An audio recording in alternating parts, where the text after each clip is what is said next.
TVK அரசாங்கம் இங்க ஆட்சி அமைஞ்ச பிறகு தமிழ்நாட்டில இருந்து சில ப்ராஜெக்ட்ஸ் எல்லாம் மற்ற மாநிலங்களுக்கு வந்து போயிருந்தது. அப்ப அங்க இருக்கக்கூடிய ஜாம்பிகளும் தம்பிகளும் இதற்கு காரணம் டிவிகே அரசாங்கம் தான். விஜய் அவர்கள் இங்க ஆட்சி அமைஞ்ச பிறகுதான் இந்த மாதிரியான விஷயங்கள்லாம் நடக்குது அப்படின்னு சொல்லிட்டு கத்திக்கிட்டு இருந்தானுங்க.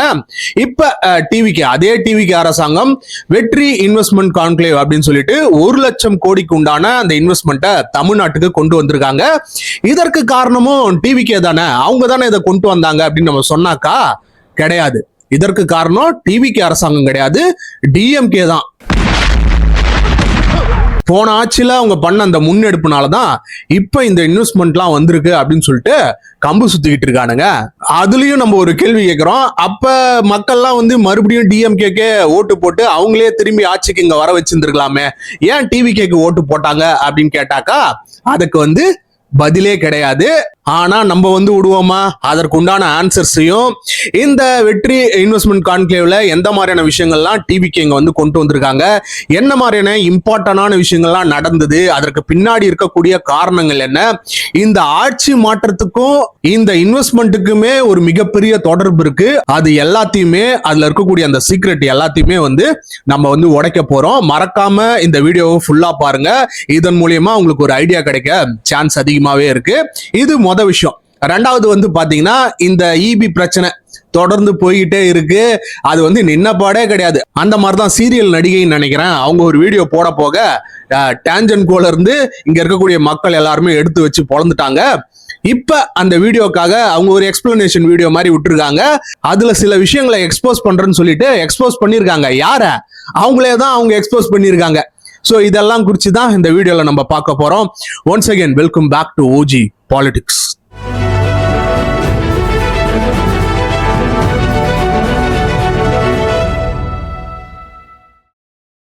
டிவிகே அரசாங்கம் இங்க மே மாசம் ஆட்சிக்கு வந்த பிறகு ஒரு விஷயம் வந்து நடக்குது. அதாவது மத்திய அரசுடைய இம்பார்ட்டன்டான ஒரு ப்ராஜெக்டான AMCA அப்படின்னு சொல்லக்கூடிய ஒரு project, advanced medium compact aircraft. இது வந்து பாத்தீங்கன்னா ஏரோநாட்டிக்கல் டெவலப்மெண்ட் ஏஜென்சி அண்டர் கீழே வந்து வருது. இது வந்து பாத்தீங்கன்னா DRDO வந்து இந்த ப்ராஜெக்டை வந்து முன்னெடுத்திருக்காங்க. இந்த ஒரு விஷயம் வந்து ஆந்திர பிரதேசுக்கு வந்து போகுது. முதல்ல அது தமிழ்நாட்டுக்கு தான் வர வேண்டியதா இருந்தது. ஆனா டிவிகே இங்க ஆட்சி அமைஞ்ச பிறகு அந்த ப்ராஜெக்டை அங்க ஆந்திர பிரதேசத்துக்கு வந்து கொண்டு போறாங்க. கிட்டத்தட்ட 15,000 கோடி வேல்யூக்கு உண்டான அந்த ஒரு ப்ராஜெக்ட். அப்ப அங்க இருக்கக்கூடியவங்க எல்லாம் என்ன சொல்லிட்டு இருந்தாங்கன்னா, பாருங்க டிவிகே அரசாங்கம் இங்க ஆட்சி அமைஞ்சதுனாலதான் அந்த ப்ராஜெக்ட் வந்து அங்க கையை மீறி போயிருந்தது. டிஎம்கே ஆட்சி அமைஞ்சிருந்தாங்கன்னா அது அப்படியே வந்து இங்க இருந்திருக்குமா. இது என்னடா புது பொருளியா இருக்கு? இவனுங்க இந்த மாதிரிதான் வந்து நம்பிக்கிட்டு இருந்தானுங்க. ஆனா அதற்கு பின்னாடி என்ன விஷயம் இருக்கு, என்ன அஜெண்டா இருக்கு அப்படின்ற அந்த ஒரு இழவும் இவனுங்களுக்கு தெரியாது. இவனுங்க தான் படிப்பறிவே இல்லாதவனுங்களாச்சே. எந்த மாதிரியான அரசியல் நிலைப்பாடு வந்து இங்க இருக்கு அப்படின்னே உங்களுக்கு தெரியாது. அதாவது சிம்பிளா ஒண்ணுமே கிடையாது. அதுல ஒரு விஷயம், இங்க சவுத் இந்தியாலே எந்த ஒரு ஸ்டேட்லயுமே பிஜேபி கிடையாது. ஆந்திர பிரதேஷ்ல மட்டும்தான் அவங்க வந்து கூட்டணி ஆட்சியில அமைஞ்சிருக்காங்க. அவங்க எலெக்ஷன் ரிசல்ட்டுக்காக வந்து வெயிட் பண்ணிட்டு இருந்திருக்காங்க. இங்க நம்ம ஏதாவது ஒரு சீட்டு வந்து தேர முடியுமா, நம்ம எதிர்பார்த்த ஆட்சி வந்து இங்க அமையுமா அப்படின்னு எதிர்பார்த்துருந்தாங்க. அது அமையல அப்படின்ன உடனே அந்த ப்ராஜெக்டை தூக்கிட்டு போயிட்டு ஆந்திர பிரதேசுக்கு வந்து கொடுத்துருக்காங்க. இது வந்து ஒரு சிம்பிளான ரீசன். இதை எந்த அரசாங்கமா இருந்தாலும் பண்ணுவாங்க. இதுல ஒன்றும் பெரிய தவறு இல்லைன்னு வைங்களேன். அவங்க கவர்மெண்ட்டை தேர்ந்தெடுத்திருக்காங்க, அவங்களுக்கு ஏதாவது பண்ணும் இல்லையா, அதுக்காக தான் இதை வந்து அங்க கொண்டு போயிருந்திருக்காங்க. இது கூட தெரியாம இங்க இருக்கவங்க எல்லாம் கத்திக்கிட்டு இருக்காங்க. ஒன்னு சொல்லணும்னா, சீப்பை எடுத்து ஒளிய வச்சுட்டா மாப்பிள்ளை எப்படி தலை வாருவாரு, தலை வாரினா தானே இங்க மேடைக்கு வந்து தாலி கட்டுவாரு. என் ஐடியாவை பாத்தீங்களா அப்படின்ற மாதிரிதான் இவங்க எல்லாம் பண்ணிக்கிட்டு இருக்காங்க. இவங்க மட்டும் கிடையாது, இங்க இருக்க பல பேருமே முதலமைச்சர் விஜய் அவர்கள் இங்க ஆட்சிக்கு வந்துட்டாங்க. அவரை நம்பி எப்படி இங்க இன்வெஸ்ட்மெண்ட்லாம் வந்து பண்ண போறாங்கன்ட்டு கனவு காண்டுகிட்டு இருந்தாங்க. இதை வச்சு நம்ம ஸ்கோர் பண்ணலாம், இதை ஒரு இஷ்யூவா கிரியேட் பண்ணி நம்ம வந்து கண்டென்ட் கிரியேட் பண்ணலாம் அப்படின்னு நினைச்சவங்களோட கனவுல ஒரு லாரி நிறைய மண்ணை ரொப்பி அந்த கனவு வந்து குழி தோண்டி புதைச்சிருக்காங்க. இதுதான் இப்ப நடந்திருக்கு.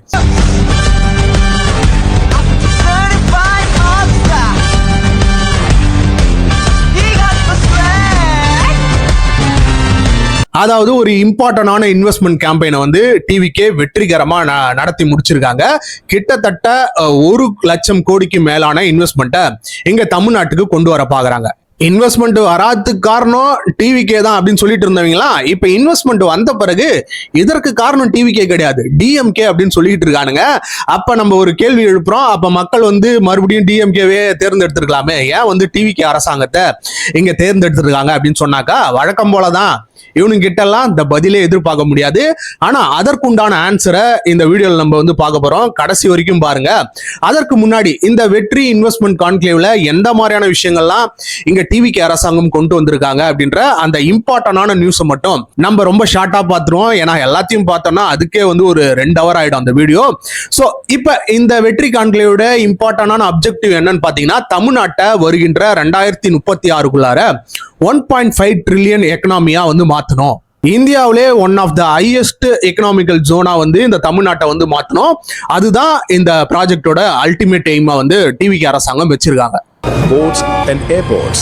Every region becomes part of one ecosystem where major investment strengthens local enterprise. The direction is clear to build Tamil Nadu into US $1.5 trillion economy by 2036, a statewide ambition. கிட்டத்தட்ட 104 MOUs வந்து சைன் பண்ணிருக்காங்க. இதன் மூலியமா 67,452 crore உண்டான அந்த investment அங்க கொண்டு வந்திருக்காங்க. இதன் மூலியமா குமுலேட்டிவ் இன்வெஸ்ட்மெண்டா 1,02,514 கோடியை இங்க வந்து இன்வெஸ்ட்மெண்டா கொண்டு வராங்க. இதனால 1,21,788 ஜாப்ஸ் வந்து கிரியேட் ஆக இருக்குது. இது உண்மையாலுமே ரொம்ப ரொம்ப வரவேற்கத்தக்க ஒரு விஷயம். ஏன்னா எம்ப்ளாய்மெண்ட் அப்படின்றது ஒரு இம்பார்ட்டன்டான ஒரு ஆஸ்பெக்ட். எந்த கவர்மெண்ட்டை நடத்தணும்னாலுமே அது வந்து ஒரு இம்பார்ட்டன்டான விஷயம். அதையுமே அவங்க வந்து பண்ணியிருக்காங்க. இதுல வந்து 200க்கும் மேற்பட்ட கம்பெனிஸ்லாம் அவங்களுடைய இன்வெஸ்ட்மெண்ட் வந்து பண்ணியிருக்காங்க. எல்லாத்தையும் நம்மளால வந்து சொல்ல முடியாது. சில இம்பார்ட்டன்டான இன்வெஸ்ட்மெண்ட் மட்டும் நான் வந்து இங்க சொல்றேன். டிம்லர் இந்தியா கமர்ஷியல் வெஹிக்கிள்ஸ் அவங்க வந்து ஒரு 4000 கோடி கிட்ட இன்வெஸ்ட் பண்ணியிருக்காங்க. இதன் மூலியமா 400 ஜாப்ஸை கிரியேட் பண்றாங்க. காஞ்சிபுரத்துல அவங்களுடைய மேனுஃபேக்சரிங் யூனிட் வந்து வர இருக்கு. கேவிஐடி groups, JK tyres, Titan, Lucas TVS, Saint Gobain, ultra violet, Hinduja group, இந்த மாதிரி பல்வேறு நிறுவனங்கள் அவங்களுடைய இன்வெஸ்ட்மெண்ட் வந்து இங்க பண்ணிருக்காங்க. இதுல முக்கியமான ஒரு நிறுவனம் என்னன்னு பாத்தீங்கன்னா ஸ்கைரூட் ஏரோஸ்பேஸ். இப்ப சமீபத்துல India's first privately owned rocket சிஸ்டத்தை லான்ச் பண்ணிருந்தாங்க இல்லையா, அவங்க தான் வந்து தூத்துக்குடியில ஒரு இம்பார்ட்டன்டான இன்வெஸ்ட்மெண்ட் வந்து பண்ணிருக்காங்க. 2050 கோடிக்கு உண்டான அந்த இன்வெஸ்ட்மெண்ட் பண்ணிருக்காங்க. இது வந்து ரொம்ப ரொம்ப இம்பார்ட்டன்டான ஒரு விஷயம். ஏன்னா ஏரோஸ்பேஸ் மாதிரியான அந்த டெக்னாலஜில நம்ம தமிழ்நாடு வந்து அதிகமான கவனத்தை வந்து இங்க செலுத்தினாதான் நம்மளுடைய பேர் வந்து நிலைக்கும், எல்லாருக்கும் வந்து தெரிய வரும். இங்க முக்கியமான இன்வெஸ்ட்மெண்ட்லாம் நிறைய பேர் வந்து பண்ணிருக்காங்க. எல்லாமே வந்து இம்பார்ட்டன்டான விஷயம் தான் வைங்களேன். இருந்தாலும் இந்த மாதிரியான ஒரு விஷயத்துல பண்ணாதான் நம்மளுடைய மாநிலம் வந்து தனித்துவமா தெரியும். அதற்கு ஒரு பெஸ்ட் எக்ஸாம்பிள் யாருன்னு பாத்தீங்கன்னா நம்மளுடைய மறைந்த தெய்வமான அப்துல் கலாம் ஐயா அவர்கள். அவர் முன்னெடுத்த அந்த விஷயங்கள்லாம் இன்னைக்கு நாட்டையே எப்படி காப்பாதுது அப்படின்றத நம்ம பார்த்திருக்கோம். சோ இதுக்குமே ரொம்ப இம்பார்ட்டன்ஸ் வந்து டிவிகே அரசாங்கம் வந்து கொடுத்திருக்காங்க. முதலமைச்சர் விஜய் அவர்கள் அந்த நிகழ்ச்சியிலே நிறைய ஃபவுண்டேஷன் ஸ்டோன்ஸ் வந்து நடுறாரு. பல கம்பெனிகளுக்கு ஃபவுண்டேஷன் ஸ்டோன்ஸுமே நட்டு வச்சிருந்தாரு. நிறைய ப்ராஜெக்ட்ஸுமே இன்னாகிரேட்டுமே வந்து பண்ணி வச்சிருந்தாரு. நிறைய பேருக்கு ஜாப் அப்ளிகேஷன் ஆஃபர்ஸுமே கொடுத்திருந்தாரு. ஜென் ரோபோட்டிக் இனோவேஷன் அப்படின்னு சொல்லக்கூடிய ஒரு கம்பெனி, அவங்க தான் உலகத்திலே ஃபர்ஸ்ட் வேர்ல்டு ரோபோட்டிக் ஸ்கேவெஞ்சரை வந்து இன்ட்ரோடியூஸ் பண்ணியிருந்தாங்க. இந்த உலகத்திலே அவங்க தான் ஃபர்ஸ்ட். இந்த ரோபோட்டிக் ஸ்கேவெஞ்சர் வந்து என்ன பண்ணுன்னு பாத்தீங்கன்னா, அந்த சீவேஜஸ்லாம் இருக்கு இல்லையா, அதான் அந்த செப்டிக் டேங்க், இந்த பழுதடைஞ்ச இந்த கால்வாயெல்லாம் இருக்கு இல்லையா, அதுல போயிட்டு மனிதர்களை தான் வந்து பயன்படுத்துவாங்க. ஆனா இவங்க கண்டுபிடிச்ச அந்த கண்டுபிடிப்பு வந்து பாத்தீங்கன்னா ரோபோட்டே வந்து அந்த வேலையெல்லாம் பண்ணும். இதை வந்து அவங்க வந்து முன்னெடுத்திருக்காங்க. உண்மையாலுமே பாராட்டத்தக்க ஒரு விஷயம் தான். அதுக்குமே இம்பார்ட்டன்ஸ் வந்து கொடுத்திருக்காங்க. இப்ப நமக்கு ஒரு கேள்வி வரும், ஏன் டிவிகே அரசாங்கம் அந்த 1.5 trillion உண்டான அந்த விஷயத்தை முன்னெடுக்கிறாங்க, 2036க்குள்ள அதை வந்து அச்சீவ் பண்ணணும்னு டார்கெட் வந்து செட் பண்ணிருக்காங்க. இதற்கு காரணம் என்னன்னு பாத்தீங்கன்னா, இங்க இருக்கக்கூடிய அந்த போட்டி தான். இந்தியாவில் 5 மாநிலங்கள் டாப் எக்கனாமியா இருக்கு. ஃபர்ஸ்ட் வந்து மகாராஷ்டிரா, 2வது தமிழ்நாடு, 3வது உத்தரப்பிரதேசம், 4வது கர்நாடகா, 5வது குஜராத். இந்த 5 மாநிலங்களிலேயே ஒரு மிகப்பெரிய போட்டி வந்து போய்கிட்டு இருக்கு. யார் வந்து அந்த ஃபர்ஸ்ட் $1 trillion வந்து எட்டி பிடிக்கிறா? எப்படியும் தமிழ்நாடும் மற்ற மாநிலங்களும் வந்து பிடிச்சிருவாங்கன்னு வைங்களேன். எப்படியோ வந்து பிடிக்க தான் போறாங்க எப்படியா இருந்தாலும். ஆனா ஃபர்ஸ்ட் யாரு பண்றாங்களோ அவங்களுடைய பேர் தானே ஹிஸ்டரியில இருக்கும். இன்னும் எத்தனை ஆண்டுகள் கழிச்சு வந்தாலுமே இந்த மாநிலம் தான் முதல்ல இந்தியாவில் ஃபர்ஸ்ட் $1 trillion வந்து அட்டைன் பண்ணாங்க அப்படின்ற அந்த பேர் வரும் இல்லையா, அதுக்காக எல்லாருமே போட்டி போட்டு செஞ்சுட்டு வராங்க. இதை நம்ம ஒரு கண்ட்ரியா பார்க்கக்குள்ளார ஒரு மிகப்பெரிய நல்ல விஷயம் தான், இது பாராட்டக்கூடிய ஒரு விஷயம் தான். சரி, இதை வந்து நம்ம தமிழ்நாட்டால அச்சீவ் பண்ண முடியுமான்னு கேட்டீங்கன்னா கண்டிப்பா வந்து ஃபர்ஸ்டோ இல்ல செகண்டோ வந்து அப்சல்யூட்டா அச்சீவ் பண்ணிடலாம். இதற்கு காரணம் என்னன்னு பாத்தீங்கன்னா தமிழ்நாடு வந்து செகண்ட் லார்ஜஸ்ட் எக்கனாமியா இருக்கு, ஃபாஸ்டஸ்ட் growing எக்கனாமிக்கல் ஸ்டேட்டா இருக்கு. இதை வந்து நித்தி ஆயோக்கே வந்து சொல்லியிருந்திருக்காங்க. இந்தியாஸ் 3rd லார்ஜஸ்ட் எக்ஸ்போர்ட்டரா வந்து தமிழ்நாடு தான் இருக்கு. இந்தியாஸ் லார்ஜஸ்ட் ஃபேக்டரி பேஸ் வச்சிருக்கக்கூடிய மாநிலமும் தமிழ்நாடு தான். இந்தியாஸோட லார்ஜஸ்ட் ஒர்க் ஃபோர்ஸ் வந்து வச்சிருக்கக்கூடிய மாநிலமும் தமிழ்நாடு தான். அது மட்டும் இல்லாம அந்த ஒர்க் ஃபோர்ஸ்ல ரொம்ப இம்பார்ட்டன்டான ஒரு விஷயம் என்னன்னா பெண்களுடைய கான்ட்ரிபியூஷன். இந்தியாவிலே நீங்க வந்து நம்பவே மாட்டீங்க, 42% உண்டான அந்த ஒர்க் ஷேரை வந்து இங்க இருக்கக்கூடிய அந்த பெண்கள் வந்து ஷேர் பண்ணிக்கிறாங்க. இது வந்து பாத்தீங்கன்னா ஹையஸ்ட் உமன்ஸ் ஒர்க் ஃபோர்ஸ் இன் ஃபேக்டரிஸ். இது வந்து ரொம்ப இம்பார்ட்டன்டான ஒரு விஷயம். இந்த லெவல்லாம் வந்து மற்ற மாநிலங்கள்ல இருக்கிறவங்கலாம் கொஞ்சம் கூட டச் கூட பண்ணி பார்க்க முடியாது. அந்த அளவுக்கு நம்ம வந்து அப்படியே தனித்துவமா தெரிகிறோம். பவர் சர்ப்ளஸ் மாநிலமாகவும் இந்த ஸ்டேட் வந்து இருக்கு. ஏன்னா ஒரு மேனுஃபேக்சரிங் ஒரு ப்ரொடக்ஷன் யூனிட் வந்து இங்க நிறைய உருவாகுதுன்னா பவர் எனர்ஜி அப்படின்ற சொல்லக்கூடிய அந்த விஷயம் வந்து ரொம்ப முக்கியம். ஏன்னா அது இருந்தா தானே ப்ரொடக்ஷன் யூனிட்டே வந்து ரன் பண்ண முடியும். அதனால பவர் சர்ப்ளஸ் மாநிலமாகவும் நம்ம இருக்கோம். கிட்டத்தட்ட 50% மேல ரினியூவபிள் எனர்ஜியை இன்ஸ்டால்டு கெப்பாசிட்டியை உருவாக்கக்கூடிய அந்த மாநிலமாகவும் நம்ம வந்து இருக்கோம். Deep industrial capability, skilled talent, leading educational institutions, and cleaner power create the foundation for what comes next. Independent assessments recognize the foundations supporting Tamil Nadu's growth. So இந்த மாதிரியான காரணங்கள் மூலியமா நம்ம வந்து கூடி சீக்கிரத்துல அந்த ஒரு விஷயத்தை வந்து நம்மளால அச்சீவ் பண்ணிட முடியும். ஆனா இருந்த போதிலும் இந்த நிகழ்ச்சியில அமைச்சர் கீர்த்தனா அவர்கள் ஒரு விஷயத்த வந்து சொல்லியிருந்தாங்க. அதாவது இந்த கிராமத்துல இருக்கக்கூடிய அந்த இளைஞர்கள்லாம் அங்கேயே வந்து வேலை செய்யணும், அவங்க வந்து மைக்ரேஷன் ஆகாத அந்த விஷயத்த வந்து நம்ம கொண்டு வரணும், அந்த மாவட்டத்திலே அவங்களுக்கு வந்து அந்த வேலை வாய்ப்புகள்லாம் நம்ம ஏற்படுத்தி தரணும் அப்படின்ற அந்த நோக்கத்தை வந்து சொல்லியிருந்தாங்க. இந்த ஒரு விஷயம் தான் மற்ற மாநிலங்கள்ல இருந்து தமிழ்நாடு ஏன் வந்து தனித்துவமா இருக்கு, ஏன் தனிச்சு நிக்குது அப்படின்றதுக்கான ஒரு அப்சல்யூட்டான ஒரு காரணம். ஏன்னு பாத்தீங்கன்னா இந்த எக்கனாமிக்கல் ஜோனை ஒரு 4ஆ பிரிச்சோன்னு வைங்களேன், west Tamil Nadu, centre Tamil Nadu, north Tamil Nadu, south Tamil Nadu அப்படின்னு சொல்லிட்டு பிரிச்சோன்னு வைங்களேன், எல்லா இடத்துலயும் இன்வெஸ்ட்மெண்ட் வந்து எல்லாமே வந்து பாத்தீங்கன்னா அப்படியே சரிசமமா வந்து டெவலப் ஆயிருக்கு. இப்ப வெஸ்ட் தமிழ்நாடுன்னு எடுத்துக்கிட்டீங்கன்னா அங்க யாரெல்லாம் இருக்காங்க, திருப்பூர்ல டெக்ஸ்டைல் இருக்கு, கோயம்புத்தூர்ல ரோபோட்டிக் மிஷின் மேக்கிங் கம்பெனி இருக்கு, சேலத்துல ரேர் எர்த் மினரல்ஸ் இருக்கு, நீல்கிரிஸ்ல ஃபுட் ப்ராசஸிங் யூனிட்ஸ், இந்த மாதிரியான விஷயங்கள்லாம் இருக்குன்னு வைங்களேன். இதே நார்த்ல எடுத்துக்கிட்டீங்கன்னா ஸ்ரீபெரும்புத்தூர் இருக்கு, அங்க மேனுஃபேக்சரிங் யூனிட்லாம் இருக்கு. வெள்ளூர், ராணிப்பேட்டை, ஆம்பூர்லாம் எடுத்துக்கிட்டீங்கன்னா லெதருக்கு உண்டான அந்த இண்டஸ்ட்ரீஸ் வந்து இருக்கு. காஞ்சிபுரம் எடுத்தீங்கன்னா கிளாத்திங் அண்ட் சில்க் இண்டஸ்ட்ரீஸ் மற்றும் பல இண்டஸ்ட்ரீஸ்லாம் இருக்கு. சென்னை எடுத்துக்கிட்டீங்கன்னா ஐடி இன்ஃப்ராஸ்ட்ரக்சர், ஏஐ தொழில்நுட்பத்துக்கு உண்டான அந்த வேலைகள்லாம் அங்க நடந்துகிட்டு இருக்கு. இது வந்து நார்த். சென்டர் தமிழ்நாடுல எடுத்துக்கிட்டீங்கன்னா திருச்சியில ஏரோஸ்பேஸ் ஹெவி இன்ஜினியரிங் ஒர்க்ஸ் வந்து நடக்குது, தஞ்சாவூர்ல வந்து ஃபுட் ப்ராசஸிங் யூனிட்ஸ் எல்லாம் இருக்கு, புதுக்கோட்டையில கிரானைட் ஃபேக்டரிஸ்லாம் வந்து இருக்கு, டெல்டால ஃபிஷரிஸுக்கு உண்டான அந்த விஷயங்கள் இருக்கு, அரியலூர்ல சிமெண்ட் ஃபேக்டரிஸ் வந்து இருக்கு, மற்ற கன்ஸ்ட்ரக்ஷன் விஷயங்கள்லாம் இங்க வந்து இருக்கு. அப்படியே நீங்க சவுத் பக்கம் போனீங்கன்னா தூத்துக்குடியை நீங்க எடுத்துக்கிட்டீங்கன்னா கிரீன் ஹைட்ரஜன் ஹப் இருக்கு, சால்ட்டுக்கு உண்டான அந்த விஷயங்கள் இருக்கு, குலசேகரம் பட்டினத்துல ஸ்பேஸ் அண்ட் இண்டஸ்ட்ரியல் பார்க்ஸ் வந்து இருக்கு, நாங்குநேரியில ஃப்ரீ ட்ரேட் வேர் ஹவுசிங் வந்து இருக்கு, மதுரை விருதுநகர்ல வேவரிங் இண்டஸ்ட்ரீஸ்லாம் வந்து இருக்கு, கன்னியாகுமரி ராமேஸ்வரம் வந்து ப்ளூ எக்கனாமிக் ஜோனா வந்திருக்கு. இந்த மாதிரி வந்து பாத்தீங்கன்னா 4 ஜோனா பிரிச்சிங்கன்னா அந்த டெவலப்மெண்ட் அப்படின்னு சொல்லக்கூடிய அந்த விஷயம் வந்து அப்படியே பிரிஞ்சு பரவி இருக்கு. இது வந்து ரொம்ப இம்பார்ட்டன்டான ஒரு விஷயம். இதுவே நீங்க இந்த சைடு கர்நாடகாவை எடுத்துக்கிட்டீங்கன்னா அதுவுமே one of the growing economy தான். ஆனா அவங்க பண்ண மிகப்பெரிய தப்பு என்னன்னு பாத்தீங்கன்னா அந்த மேங்களூரு இன்னும் இருக்கக்கூடிய அந்த முக்கிய நகரங்கள்ல மட்டும் அவங்களோட டெவலப்மெண்ட் இன்ஃப்ராஸ்ட்ரக்சரை வந்து க்ரோ பண்ணியிருந்தாங்க. அது இப்போ அவங்களுக்கு மிகப்பெரிய தலைவலியா மாறி இருக்கு. நீங்க எக்ஸாம்பிளா பெங்களூர் எடுத்துக்கிட்டீங்கன்னு வைங்களேன், அங்க தண்ணி கிடையாது, டிரான்ஸ்போர்ட்டேஷன் ப்ராப்ளம் இருக்கு, டிராபிக், பொல்யூஷன், இப்படி எக்கச்சக்கமான ப்ராப்ளம் வந்து சொல்லிட்டே போலாம். அங்க மட்டும் அதை மட்டும் ஒரு ஐடி செக்டாரா அவங்க மேக் பண்ணதுனால இன்னைக்கு வந்து பயங்கரமா கஷ்டப்பட்டு வராங்க. சோ அந்த மாதிரியான ஒரு தப்பை வந்து இங்க பண்ணல. இதை தான் கீர்த்தனா அவர்களுமே இங்க சொல்லியிருக்காங்க. எல்லா மாவட்டத்திலையும் இந்த டெவலப்மெண்ட் வந்து போய் சேரணும். அவங்க கொண்டு வந்த இன்வெஸ்ட்மெண்ட்டும் சரி, கிட்டத்தட்ட ஒரு பாதி மாவட்டத்துக்கு மேல எல்லா கம்பெனிஸுமே இன்வெஸ்ட்மெண்ட் வந்து பண்ணியிருக்காங்க. ஏன்னா இருக்கக்கூடிய 38 டிஸ்ட்ரிக்ட்லயுமே தமிழ்நாட்டில் வந்து டெவலப்மெண்ட்ஸை கொண்டு வந்தாதான் இங்க சமநிலையான அந்த டெவலப்மெண்ட் வந்து உருவாகும். எல்லாருக்கும் இந்த நலத்திட்டங்கள்லாம் வந்து போய் சேரும். ஸோ முதலமைச்சர் விஜய் அவர்களுடைய தலைமையின் கீழே இப்படிதான் அந்த வெற்றி இன்வெஸ்ட்மெண்ட் கான்க்ளேவ் வந்து ரொம்ப சக்சஸ்ஃபுல்லா வந்து நடத்தி முடிச்சிருக்காங்க.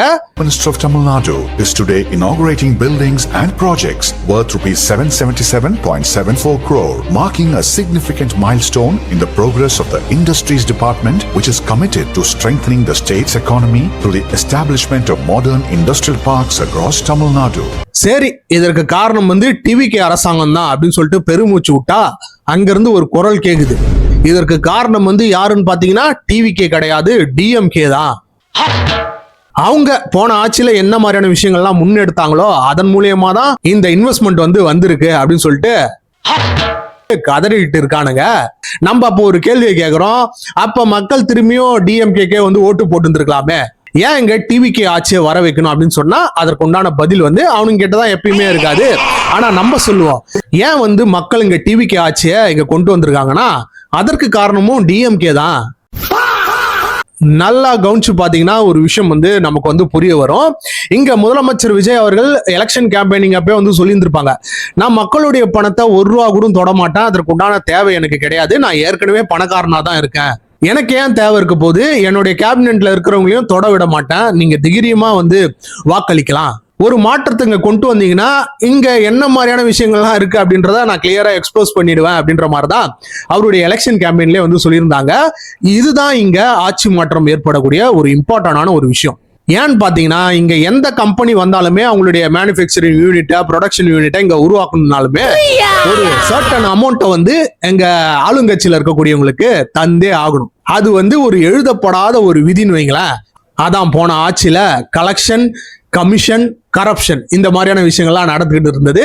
உங்க ப்ராஜெக்டோட வேல்யூ என்ன, சிவாஜி படத்துல வர மாதிரி இந்த மாதிரி எங்களுடைய ப்ராஜெக்டோட வேல்யூ 500 கோடியா, அப்ப உங்க ப்ராஜெக்ட்ல இருந்து ஒரு 40%, ஒரு 30% நம்மளுடைய கட்சி நிதிக்கு வந்து கொடுத்துருங்க. அதான் இந்த பார்ட்டி ஃபண்டிங் சொல்லிட்டு வாங்கிட்டு இருந்தாங்களே, அதை கூட முதலமைச்சர் விஜய் அவர்கள் வந்து எக்ஸ்போஸ் பண்ணியிருந்தாங்களே, அந்த விஷயம் தான் இங்க வந்து நடந்துகிட்டு இருந்தது. இப்ப ஒரு எக்ஸாம்பிள் எடுத்துக்கோன்னு வைங்களேன், டிம்லர் எலக்ட்ரானிக் இண்டஸ்ட்ரி வந்து இருக்கு. அவங்க இந்த கான்க்ளேவ் மூலியமா ஒரு 4000 கோடி வந்து இன்வெஸ்ட் பண்ணிருக்காங்க. இதன் மூலியமா 400 ஜாப்ஸ் வந்து அவங்க கிரியேட் பண்ண பாக்குறாங்க. இதுவே போன ஆட்சியில வந்திருந்ததுன்னா உங்களுடைய அந்த இன்வெஸ்ட்மெண்ட்ல இருந்து ஒரு 30% நம்ம கட்சிக்கு வந்து ஒதுக்கிடுங்க.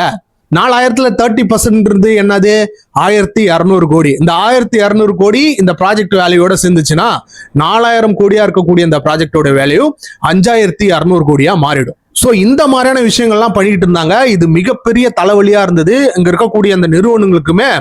என்னடா பண்றது, ஏன்னா அவங்களுடைய மத்த இன்வெஸ்ட்மெண்ட்டுமே இங்க இருக்கு, அது மேலலாம் கை வச்சிருவாங்க இல்லையா, அதனால சொல்லிக்கிட்டே வருவாங்க, இன்வெஸ்ட் பண்றோம், இவ்வளவு கோடி இன்வெஸ்ட் பண்றோம், அவ்வளவு கோடி இன்வெஸ்ட் பண்றோம் அப்படின்னு சொல்லிட்டு சொல்லிக்கிட்டே இருப்பாங்க. ஆனா இன்வெஸ்ட்மெண்ட்டே வந்து பண்ண மாட்டாங்க. இதற்கு முக்கியமான காரணமும் இன்னொன்னும் இருக்கு. கிட்டத்தட்ட அப்ரூவல் வர்றதுக்கே 2 வருஷம் பண்ணியிருந்திருக்காங்க. ஆனா இப்ப இருக்கக்கூடிய அந்த கவர்மெண்ட் வந்து வெறும் ஒரே மாசத்துல அப்ரூவலை தரோம், உங்களுக்கு உண்டான அந்த சர்டிபிகேஷன் எல்லாத்தையும் கிளியர் பண்ணி தரோம் அப்படின்னு சொல்ல போக இந்த அளவுக்கு உண்டான இந்த இன்வெஸ்ட்மெண்ட்லாம் வந்திருக்கு. ஸோ இதை குறித்து பல்வேறு தனியார் சேனல்களுக்கும் சரி, யூடியூப் சேனலுக்குமே அவங்களே யார் அந்த இன்வெஸ்ட் பண்ணாங்களோ அவங்களே வந்து பேட்டி கொடுத்துருக்காங்க. இதை வந்து நம்ம சொல்ல, அவங்களே வந்து சொல்லியிருக்காங்க. ஸோ போன ஆட்சியில் இவங்க இந்த மாதிரி விஷயங்கள்லாம் பண்ண போக அந்த ஜாப்ஸுமே கணிசமாக வந்து குறைஞ்சிருந்தது. இதுதான் வந்து முக்கியமான காரணம் ஏன் மக்கள் வந்து அந்த போன ஆட்சி அப்படியே தொடர்ச்சி எறிஞ்சிட்டு டிவிகே அரசாங்கத்துக்கு ஓட் பண்ணி ஜெயிக்க வச்சிருக்காங்க அப்படின்றது. ஸோ உண்மையாலுமே இதன் மூலியமா நிறைய இன்வெஸ்ட்மெண்ட், நிறைய ஜாப்ஸ், தமிழ்நாடுடைய எக்கனாமி வளர்ந்துச்சுன்னா கண்டிப்பா நம்ம வந்து சந்தோஷப்படுவோம். ஆனா அந்த கொத்தடிமைங்கெல்லாம் வருத்தப்படுவாங்க.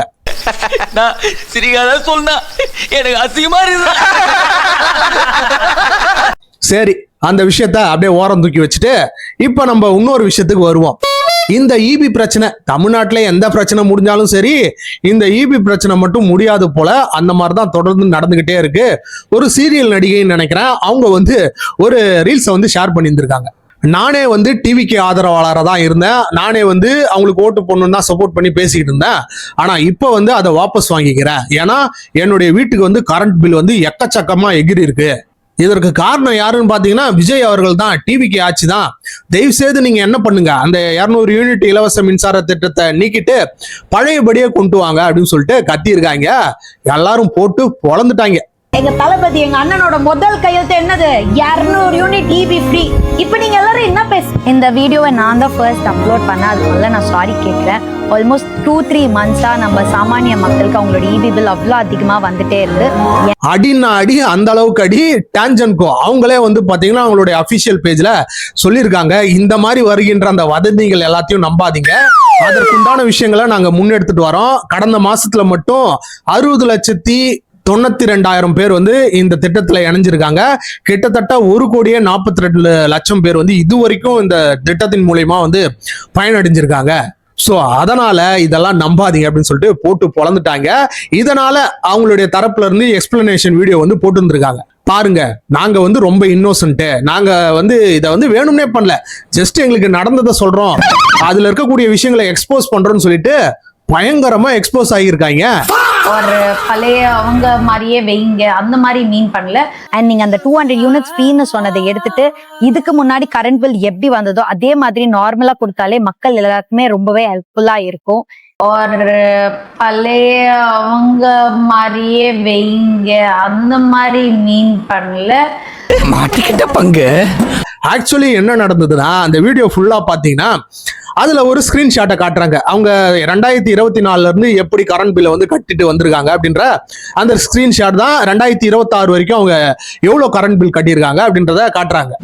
அதுல ஒரு விஷயத்த பாத்தீங்கன்னா 2026 பிப்ரவரி மாசத்துல இருந்து ஏப்ரல் மாசம் வரைக்கும் 37,000க்கு மேல கரண்ட் பில்லை வந்து கட்டியிருக்காங்க. அதுவே நீங்க அது கீழே பாத்தீங்கன்னா 2,000, 4,000, 3,000 அப்படிதான் இருக்கு. ஆனா திடீர் திப்புன்னு எப்படி வந்து 37,000 வந்தது? அதற்கு காரணம் யாரு? விஜய் அவர்கள் தான். என்னத்த சொல்ல, இந்த அளவுக்கு மடத்தனமா இருந்தா எங்க போய் சொல்றதுன்னு தெரியல. 2வது மாசம் யார் ஆட்சியில இருந்தா? டிஎம்கே அரசாங்கம் ஆட்சியில இருந்தது. அதுக்கப்புறமேட்டா கவர்னர் கையில அந்த ஆட்சி வந்து போயிடும், ஏன்னா எலெக்ஷன் வந்து அனௌன்ஸ் பண்ணிட்டாங்க இல்லையா. சோ இதனால அவங்க கையில வந்து ஆட்சிக்கு போயிடும். அப்போ வந்து முதலமைச்சரா விஜய் அவர்கள் வரவே இல்லை. சொல்ல போனா எலெக்ஷனே நடக்கல, ரிசல்ட்டும் வரல. விஜய் அவர்கள் அப்பெல்லாம் கேம்பெயினிங் பண்ணிக்கிட்டு இருந்தாரு. சோ அந்த மாசத்துல வந்த விஷயத்தை தான் எடுத்து போட்டு அவங்களே வந்து அவங்களை எக்ஸ்போஸ் பண்ணிருக்காங்க. 1000 பேரை பார்த்திருக்கிறேன், ஆனா உன்ன மாதிரி ஒரு டுபா கூட நான் பார்த்ததே இல்ல. சரி, 4வது மாசத்துல இருந்து 6வது மாசம் வரைக்கும் 11,000 வந்து கரண்ட் பில் வந்து வந்திருக்கு. அப்ப ஆக்சுவலி நீங்க வந்து நன்றி தானே தெரிவிக்கணும். போன தடவை எங்களுக்கு 37,000 வந்திருந்தது, இந்த தடவை எங்களுக்கு 11,000 வந்திருக்கு, உண்மையாலுமே கரண்ட் பில் வந்து குறைஞ்சிருக்கு அப்படின்னு தானே வீடியோ போடணும்.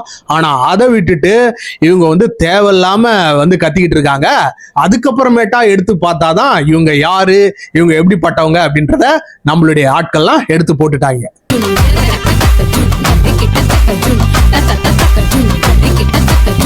ஒரு காமன் மேனா நம்ம இந்த விஷயத்தை பார்க்கணும்னு பாத்தீங்கன்னா, கண்டிப்பா இந்த இபி பில் பிரச்சனையில சில பிரச்சனைகள்லாம் இருக்கதான் செய்யும்.